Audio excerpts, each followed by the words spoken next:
dalam pembelajaran, terutama dengan pemberian target membaca, ya. Nah, kemudian juga kalau kita lihat saat sekarang ini, Bapak Ibu semua, soal akses terhadap bahan bacaan.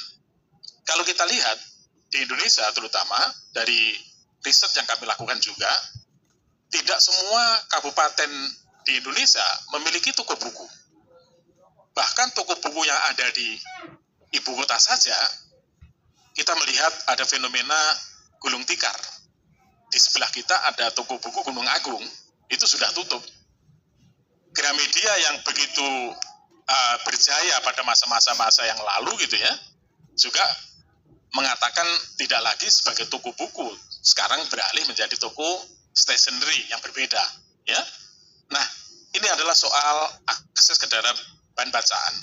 Nah, kita lihat juga dari sisi gangguan digital yang tanpa arah bahkan terus-menerus. Kita lihat kalau kita mencermati data dari media sosial misalnya, penetrasi akses internet kita lebih dari separuh.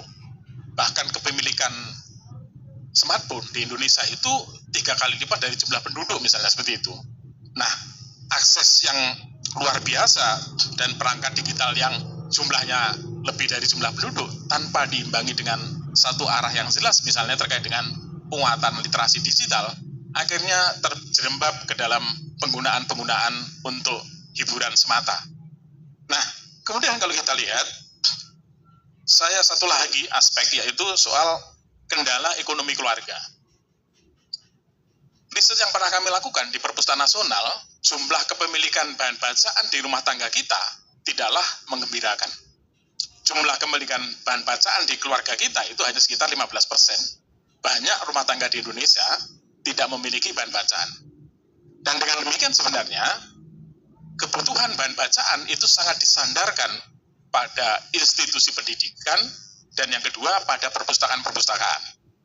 Nah, saya ingin memotret lebih dalam lagi soal bagaimana ketersediaan bahan bacaan kita di perpustakaan umum di seluruh Indonesia. Saya ingin berbagi bahwa nampaknya kalau kita menggunakan padanan standar UNESCO misalnya, UNESCO mengatakan harusnya 1:2. Setiap satu penduduk sekurang-kurangnya ada 2 eksemplar bahan bacaan tersedia di perpustakaan umum. Nanti saya akan tunjukkan angkanya berapa, apakah mencukupi tidak. Namun kita semua yang ada di depan ini, para penulis ini meyakini bahwa sebenarnya literasi sebagai budaya sehari-hari sangat terpulang bagaimana pengalaman membaca masyarakatnya. Kita meyakini bahwa penguatan literasi hanya bisa dibentuk oleh kebiasaan kita membaca. Nah, bagaimana dengan kebiasaan membaca kita ketika kita bicara soal investasi negara kita terhadap perpustakaan umum misalnya, kan? Tadi saya mengatakan soal investasi kita kepada perpustakaan umum dari sisi jumlah bukunya nampaknya masih sangat kurang. Sekalipun demikian juga dari sisi infrastrukturnya banyak juga yang masih compang-camping. Nah, kalau kita lihat pada sisi yang lain, soal tadi kita bicara soal ekosistem penerbitan dan seterusnya, kalau kita lihat dari sisi produksi buku lokal yang harusnya kita perbanyak dan juga harusnya makin bisa dijangkau oleh masyarakat, misalnya buku makin murah dan seterusnya, ini satu hal yang juga harus kita perkuat. Artinya penerbitan-penerbitan lokal yang diinisiasi oleh komunitas-komunitas termasuk oleh pemerintah harusnya bisa mendukung penulisan-penulisan novum, penulisan-penulisan baru, penerbitan baru dan seterusnya yang bisa mendorong banyaknya paparan keterbacaan berbagai macam informasi dan juga ilmu pengetahuan. Nah, tadi saya mengatakan soal standar dari UNESCO. Di slide berikutnya, saya ingin memperlihatkan kepada Bapak Ibu semua bahwa di slide itu ada target yang ditetapkan oleh IFLA UNESCO. IFLA, International Federation Library Association, menetapkan standarnya 2:1 atau sekurang-kurangnya satu penduduk ada 2 eksemplar bahan bacaan tersedia di perpustakaan umum.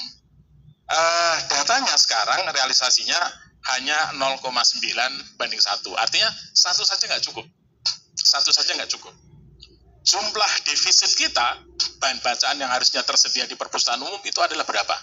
Jumlah defisitnya adalah 309 juta eksemplar. Nah, kalau kita menggunakan padanan sekali lagi penduduk kita pada 2024 281,6, kebutuhannya adalah 563,2. Dan angka yang tersedia saat ini, data kami pada tahun yang lalu 254,1. Ya. Jadi angka defisitnya adalah 309 juta. Nah, ini saya kira bisa menjadi undangan terbuka bagi siapapun untuk bisa memenuhi defisit ini karena adalah tanggung jawab kita semua.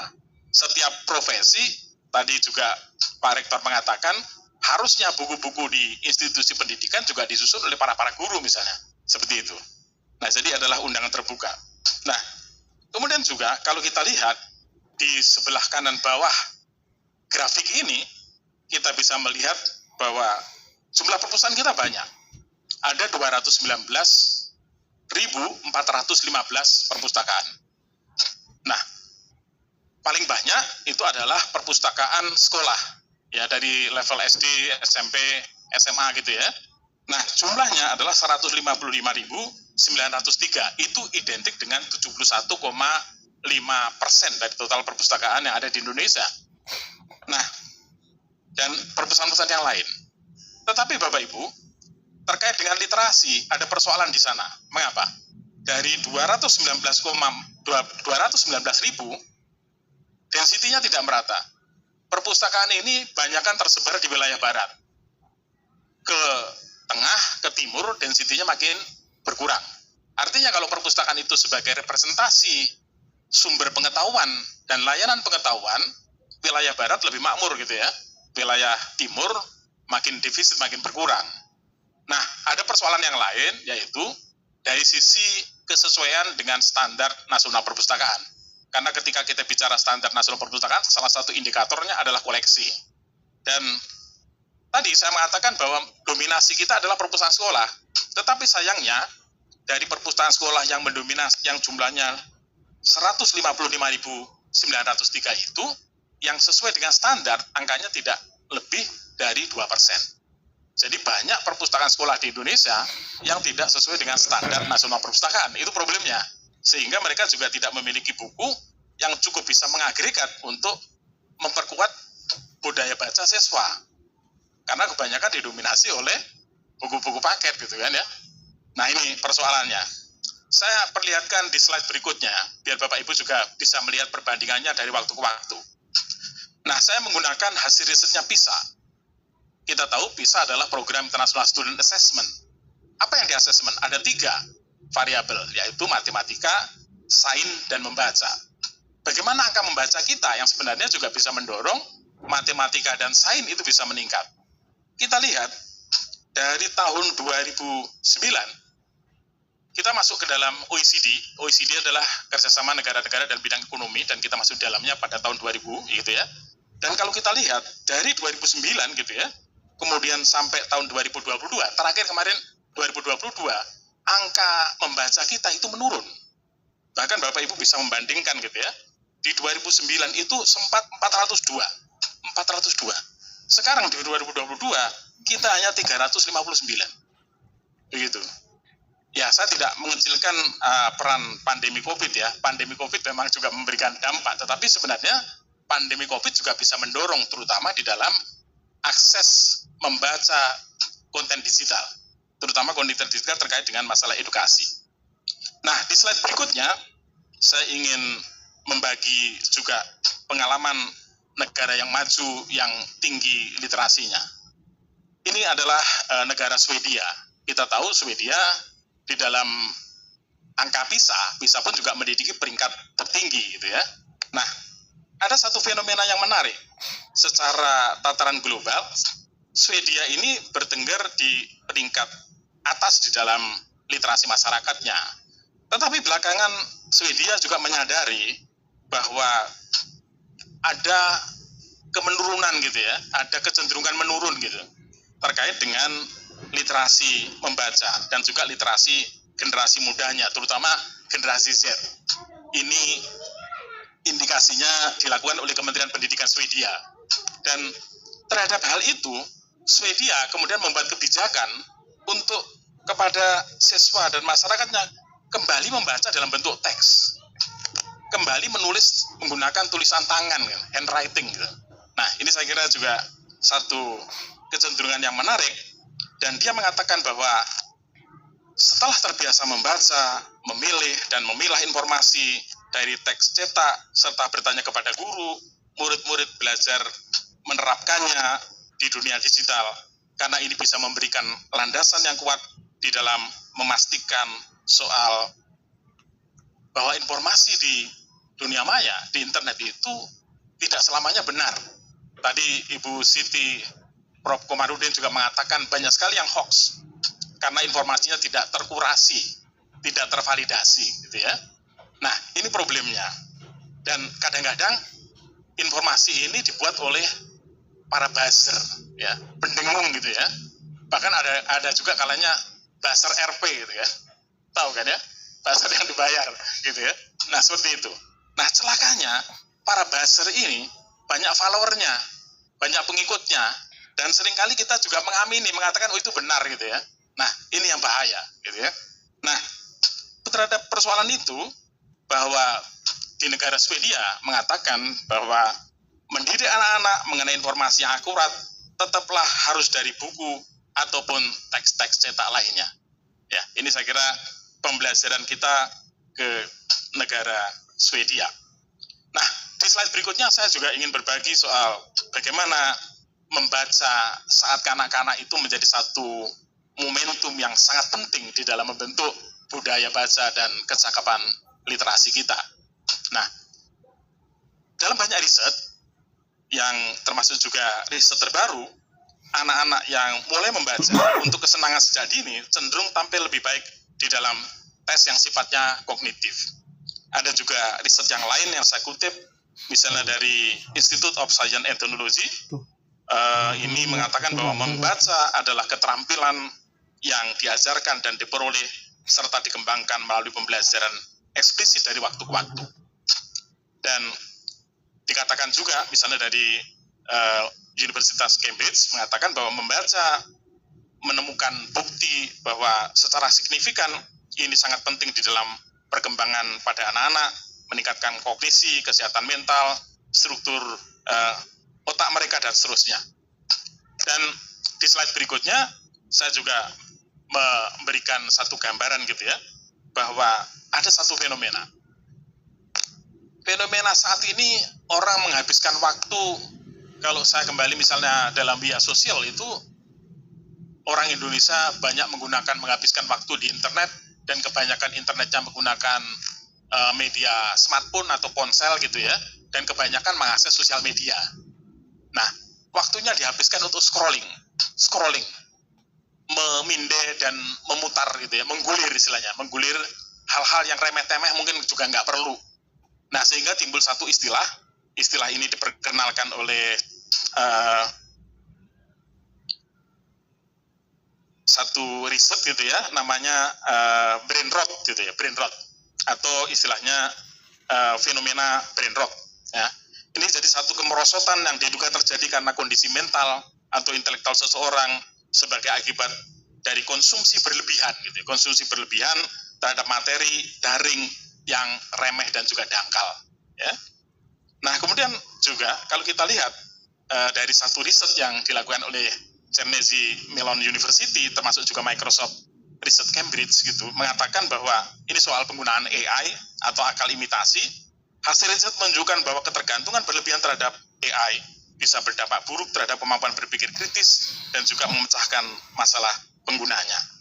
Nah, sehingga tiba satu kesimpulan bahwa otak adalah aset berharga yang menentukan kelangsungan hidup manusia. Ya, mungkin Bapak Ibu suka membaca karya Yuval Noah Harari misalnya gitu ya. Ada Homo Deus, ada Sapien, ada Money, ada apa lagi, banyak sekali. Nah, menjaga otak untuk terus sehat pada satu generasi bakal menjamin keberlanjutan peradaban kita berikutnya. Jadi daya nalar, ya, daya pikir kita, ibaratnya kalau kita ingin melatih otot gitu ya, kalau kita melatih otot di gym gitu ya. Nah, di mana kita bisa melatih akal sehat kita? Tentu pada buku dan membaca. Karena membaca adalah bagian dari upaya meningkatkan berbagai macam aktivitas nalar kita agar lebih kreatif, agar lebih inovatif.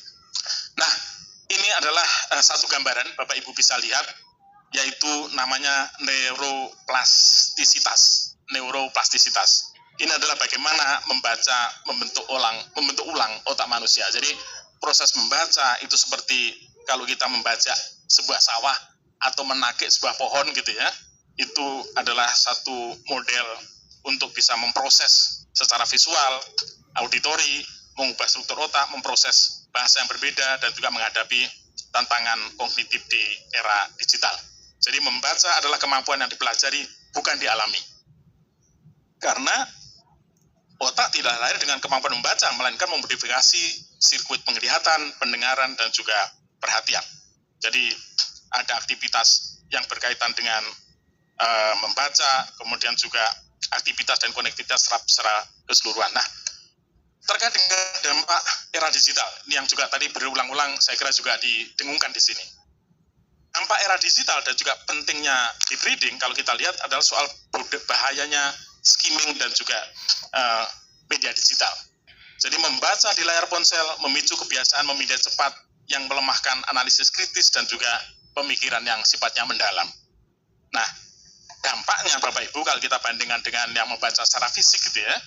Nah, membaca fisik mendalam, mengaktifkan anterior insula, membuat pembaca secara fisik merasakan emosi dan juga rasa sakit pada karakter. Jadi kita ada empati, kita membaca novel kadang-kadang karena saking menghayatinya mungkin kita masuk juga berurai air mata misalnya seperti itu.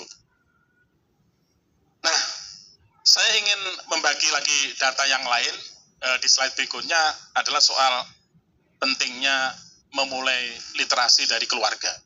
Nah, mengapa literasi dari keluarga gitu ya? Karena tadi saya mengatakan di awal bahwa literasi yang baik harus dimulai semenjak dini. Semenjak dini itu karena pengertian masa-masa anak-anak itu adalah masa-masa emas ketika kita menanamkan nilai-nilai, termasuk salah satu nilainya adalah budaya membaca ini. Nah, ini ada satu data yang menarik yang sebenarnya kemarin dirilis oleh BPS. Ya, data masih baru, relatif baru gitu ya, terkait bagaimana Indonesia menghadapi paradoks di mana kampanye literasi publiknya masif gitu ya, tetapi praktik di rumah tangganya sangat minim. Jadi kita ini hiruk pikuk yang sifatnya selebrasi gitu ya, termasuk kampanye publiknya luar biasa, tetapi praktik di rumah tangganya rasa-rasanya kurang. Data di sebelah kiri, Bapak Ibu bisa melihat di sana. Nampak sekali bahwa dalam data ini hanya 20,35% anak yang dibacakan buku. Kebanyakan aktivitas di rumah tangga apa? Yang paling atas, makan dan belajar makan. Makan dan belajar makan. Bukan makan dan belajar makan nggak penting gitu ya. Tetapi kalau kita lihat, di sana menyita yang waktu yang paling banyak. Bincang-bincang dan ngobrol itu dua. Yang peringkat kedua, itu juga banyak. 71,90%. Dan membaca, kita lihat di sana, termasuk juga dibacakan buku, belajar membaca ada 35,78%, dan dibacakan buku oleh orang tuanya, buku cerita dan lain-lain, itu hanya 20,35%. Ya. Nah, dengan demikian sebenarnya melalui buku ini, melalui kami yang ada di depan ini, kami mengajak Bapak Ibu, para keluarga, terutama keluarga muda, untuk kembali membacakan buku cerita kepada anaknya. Nah, kalau kita lihat, tantangan pada fenomena pengasuhan digital, kita, kecenderungan orang tua itu memberikan ponsel. Nah, ini bahayanya gitu ya. Mungkin teman-teman sering melihat gitu ya, kalau anaknya nangis, sudahlah dikasih ponsel, main-main gitu kan ya. Nah, ini bahayanya. Jadi, misalnya orang tua memberikan ponsel, nanti dibukakan YouTube gitu ya. Nah, di sana anak-anak senang, mungkin berhenti menangis, dan itu dianggap sebagai solusi praktis menggantikan interaksi langsung melalui buku. Nah, kemudian juga kalau kita lihat bedanya gitu ya, antara dibacakan cerita gitu ya, antara dibacakan cerita dengan dikasih ponsel, suruh dengarkan sendiri di YouTube, di sebelah kanan Bapak Ibu bisa lihat.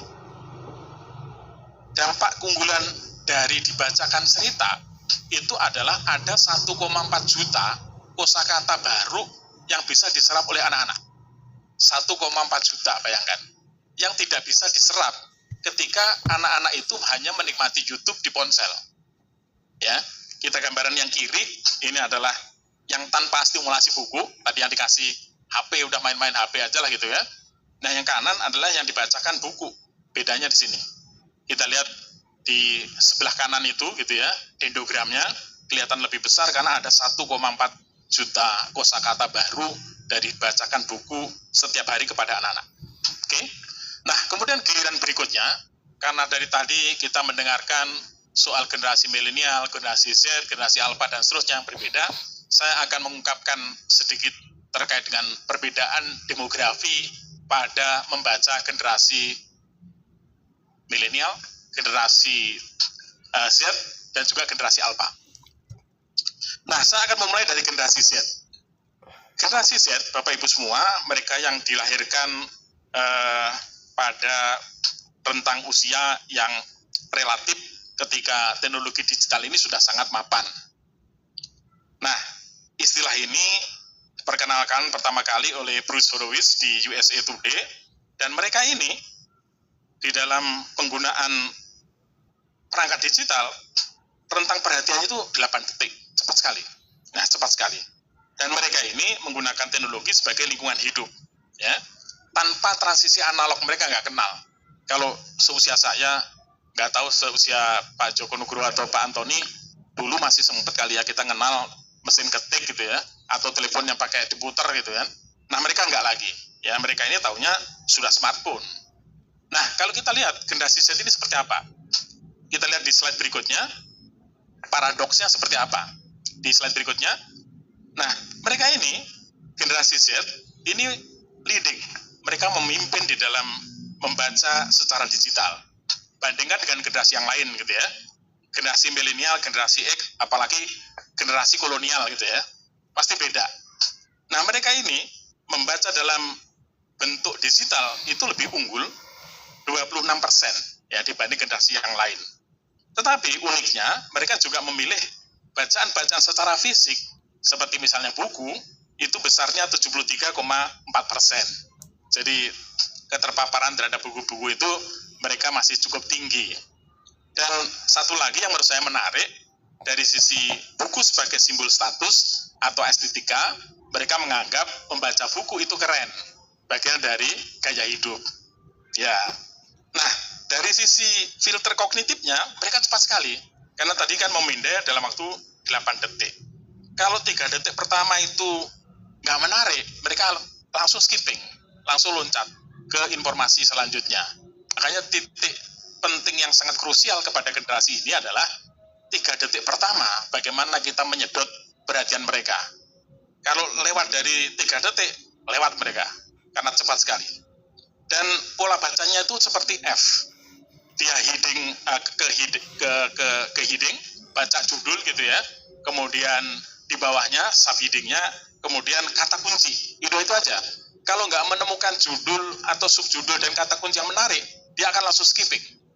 Nah, kemudian juga yang menarik, dia menyukai TikTok dan juga Instagram gitu ya. Jadi kalau Bapak Ibu, para pegiat literasi, para guru gitu ya, mungkin kita perlu mencoba menuangkan tacit knowledge kita gitu ya.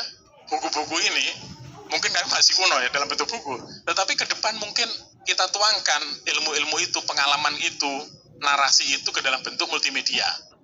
Nah, di dalam riset ini mereka menyukai dalam bentuk multimedia seperti misalnya TikTok, Instagram gitu ya. Nah, kalau membaca yang tekstual mereka nggak terlalu menarik, nggak terlalu tertarik. Nah, sehingga kalau misalnya kita melihat fenomena dan kita mengaitkan dengan pasar misalnya, penjualan fiksi misalnya sekarang itu banyak melalui misalnya X atau Twitter. Bahkan juga ada melalui TikTok yang namanya BookTok. Ya, BookTok. Kalau Jawa bukan bodoh ya, BookTok. Ya gitu. Nah, ini membangkitkan reaksi emosional mereka karena sifatnya multimedia, kemudian bahkan memungkinkan penjualan buku-buku lama, back issues atau backlist gitu ya. Mengapa? Karena FOMO, tahu kan FOMO ya? Fear of missing out, takut ketinggalan tren. Ya, jadi lawannya FOMO adalah joy of missing out, JOMO gitu ya. Nah kalau Jomo sekarang kalau di Jogja itu namanya slow living gitu kan. Ya berlambat-lambat seperti itu. Tapi kalau generasi ini adalah FOMO, ya kan, fear of missing out. Nah, yang menarik juga dari riset ini bahwa kalau kita menyediakan buku bacaan yang mereka sukai adalah genrenya fiksi dan termasuk pengembangan diri. Jadi mereka tertarik pada genre roman, fantasi, kesehatan mental, atau isu sosial yang disajikan secara visual, sekali lagi secara audiovisual. Nah, kalau generasi alfa ini beda. Generasi alfa ini adalah generation class atau generasi kaca gitu ya. Nah, sebetulnya generasi kaca karena mereka generasi ini menggunakan perangkat layar sentuh sebagai perpanjangan dari indera. Jadi bukan satu alat dukung, tapi perpanjangan dari indera. Mungkin mereka menggunakan metaverse gitu ya. Mereka menggunakan iPad, mereka menggunakan smartwatch dan seterusnya, ya. Nah, ini sebagai perpanjangan indera, bukan sekedar teknologi pendukung. Dan lahirnya di era revolusi 2010 gitu ya. Jadi penggunaan teknologi iPad, platform Instagram itu sudah sangat masif. Nah, kemudian terkait dengan neuroplastisitas mereka, otak mereka terstimulasi oleh informasi visual yang cepat, multitasking, melakukan berbagai macam aktivitas dalam waktu yang sama, dan juga kepuasan yang sifatnya instan. Misalnya dapat apa itu? Kalau di media sosial dapat bintang gitu dan seterusnya. Nah, kemudian kalau dari sisi pola asuhnya, gentle parenting didominasi oleh orang tua milenial yang mengedepankan validasi emosi dan komunikasi dua arah. Dan generasi ini kalau kita lihat dengan potensinya gitu ya, termasuk juga tahun kelahirannya, mereka lah yang akan menjadi generasi pengisi karena dia akan memasuki usia produktif ketika kita sudah 1 abad kemerdekaan, karena mereka berusia pada 21 sampai 35 tahun pada 2045 nanti. Jadi masa depan Indonesia sebenarnya dipertaruhkan kepada generasi alfa. Nah, kalau kita mempertaruhkan kepada mereka, kita harus dari sekarang menyiapkan mereka menjadi generasi pembaca. Kita tidak berani mempertaruhkan tanpa membaca, dan Indonesia akan dibawa kemana gitu ya. Nah, seperti itu. Nah, mengapa generasi alfa? Karena kalau kita lihat di slide berikutnya, ini adalah profil generasi kaca tadi gitu ya. Akses kontennya itu 24/7, 24 jam gitu ya. Jadi sehari semalam penuh, 7 hari seminggu gitu ya. Jadi terus-menerus mereka menggunakan dan terpapar informasi, pengetahuan, dan perangkat yang sifatnya itu digital. Dan mereka tidak lagi menggunakan perangkat-perangkat lama seperti ensiklopedia, direktori, dan seterusnya, tetapi mereka menyukai informasi-informasi yang instan gitu ya. Nah, mereka menggunakan literasi digitalnya sangat tinggi. Jadi literasi digital tinggi, kemudian juga perhatian kepada tadi segala sesuatunya pendek, hanya 8 detik tadi. Kemudian mereka ini menggunakan bahan-bahan yang sifatnya itu multimodal. Jadi audio, visual, learning by doing, dan seterusnya gitu ya. Bahkan personalisasi secara radikal. Jadi kalau ada novel atau buku, inginnya juga dia terlibat di dalamnya. Kalau ada gamenya juga dia terlibat di dalamnya. Jadi saya kira hal ini bisa menjadi semacam tantangan kita ke depan, bagaimana dari sisi kemandalaman fokus kita harus ada stimulasi digital yang lebih kuat lagi, yang konstan untuk mengatasi hambatan-hambatan utama, termasuk juga respon orang tua di dalam memastikan mereka ini mendapatkan pola pendidikan pengasuhan, termasuk akses informasi yang sifatnya terkurasi dan validasi, terutama misalnya dalam bentuk cetak yang tadi saya kemukakan di awal. Nah, terakhir saya kira menutup paparan saya, ini adalah perbandingannya. Bapak Ibu, teman-teman semua bisa melihat bedanya antara generasi Z dan generasi alfa gitu ya. Dari sisi format bacaan, kalau generasi Z itu lebih ke flash digital, namun 73% masih menyukai buku fisik, tadi saya sudah sebutkan. Tapi generasi alfa ini sangat tergantung pada tablet, HP, buku fisik sudah tidak menarik buat mereka. Kemudian dari sisi platform ekosistem, dan generasi Z ini lebih menyukai media sosial, komunitas, misalnya tadi ada Facebook, ada dan lain-lain. Kemudian yang generasi alfa ini lebih ke aplikasi, termasuk juga game ya, game yang sifat motivasi mental Jadi untuk mental healing, validasi sosial, mengikuti tren, biar nggak dianggap FOMO gitu ya, fear of missing out. Kemudian kalau generasi alpha ini untuk tumbuh, jika ada elemen permainan, play gitu ya, ada game. Kemudian juga secara gaya kognitif, kalau untuk generasi Z, polanya cepat, menggunakan metode huruf F gitu ya, memindai, men-scan. Kemudian kalau yang generasi alpha, rentang perhatiannya sangat pendek ya, attention span-nya sangat pendek. Pada sisi konten, kalau generasi Z sangat menyukai format chat story atau thread atau utas di dalam X tadi misalnya. Kalau yang generasi A, teks harus didukung kuat oleh audio visual ya, sifatnya multimodal. Kemudian untuk pengaruh eksternal, di generasi Z ini ada ulasan emosional yang viral, estetika buku harus instagramable gitu ya. Kalau yang Z ini dipengaruhi oleh pola asuh digital orang tua dan termasuk algoritma. Saya kira itu. Dan sekali lagi saya mengutip Neil Gaiman dalam pidatonya mengapa masa depan kita tergantung pada perpustakaan, membaca dan melamun gitu ya. Dia mengatakan bahwa books make great gifts because they have whole world inside of them. Buku adalah anugerah yang luar biasa karena di dalam buku dunia ada di dalamnya. Terima kasih. Baik, terima kasih. Tepuk tangan buat Bapak Dr. Joko Santoso M.Hum. Boleh dibantu profilnya. Justru minta kesediaan dari tim IT mungkin menampilkan profilnya. Tadi Pak Joko membahas dari tantangan mengatasi kesenjangan literasi dan ternyata membaca adalah bisa meningkatkan neuroplastisitas. Nah, beribet ya. Nomor apa Bapak Ibu semuanya? Neuro apa Bapak Ibu? Neuroplastisitas, karena sebenarnya saya ngetes ya. Karena dengan neuroplastisitasnya kita bisa meng-recharge lagi gitu ya, meningkatkan, membentuk ulang otak kita. Dan tadi juga Bapak Dr. Joko Santoso juga membahas mengenai kosakata. Nah, nanti saya tes kosakata kita ya, gimana memperkayanya. Izin saya membacakan profil singkat dari Bapak Dr. Joko Santoso M.Hum sebagai Sekretaris Utama Perpustakaan Nasional Republik Indonesia, dan riwayat jabatannya saat ini menjabat sebagai Sekretaris Utama, dan mungkin perjalanan karirnya cukup panjang ya Pak ya, dari 1993 gitu ya.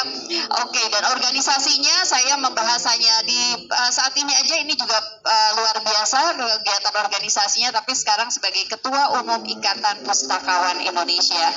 Sementara untuk pendidikannya adalah S1-nya Sarjana Komunikasi Massa dari Universitas 11 Maret. Selanjutnya Magister Ilmu Perpustakaan di Universitas Indonesia, dan saat ini telah meraih Doktor Manajemen Sumber Daya Manusia Universitas Negeri Jakarta. Kembali lagi tepuk tangan buat Dr. Joko Santoso M.Hum.